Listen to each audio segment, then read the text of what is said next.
July 3rd, 2025. And on July 4th, 1776, the Second Continental Congress adopted the Declaration of Independence, declaring, "We hold these truths to be self-evident, that all men are created equal, that they are endowed by their Creator with certain unalienable rights, that among these are life, liberty, and the pursuit of happiness."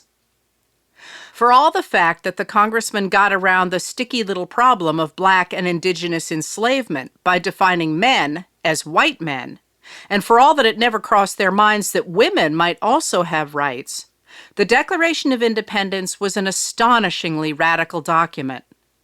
In a world that had been dominated by a small class of rich men for so long that most people simply accepted that they should be forever tied to their status at birth, a group of upstart legislators on the edges of a continent declared that no man was born better than any other.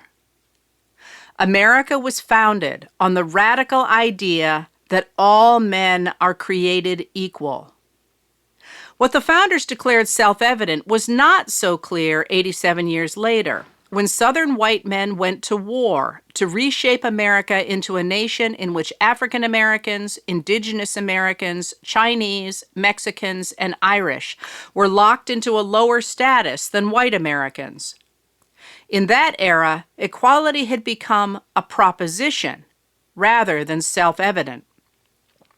7 years ago, Abraham Lincoln reminded Americans, our fathers brought forth on this continent a new nation, conceived in liberty and dedicated to the proposition that all men are created equal.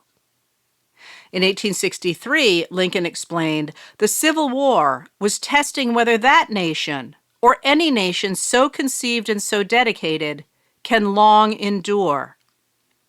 It did, of course. The Confederate Rebellion failed.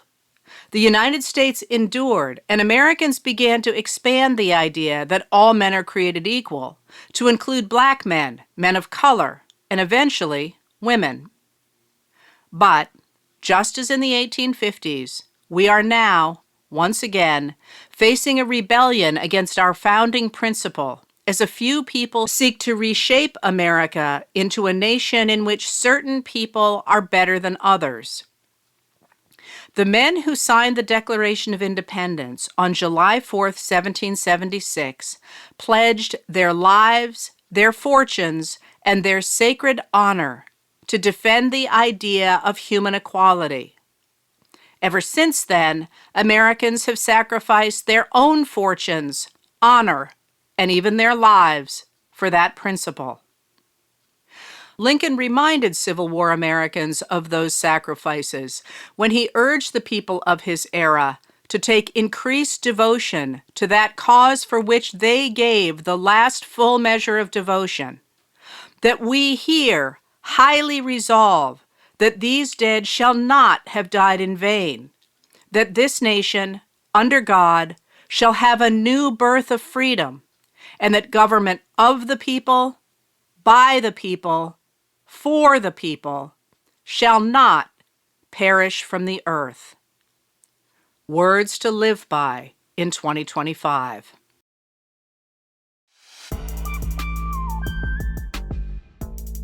Letters from an American was written and read by Heather Cox Richardson.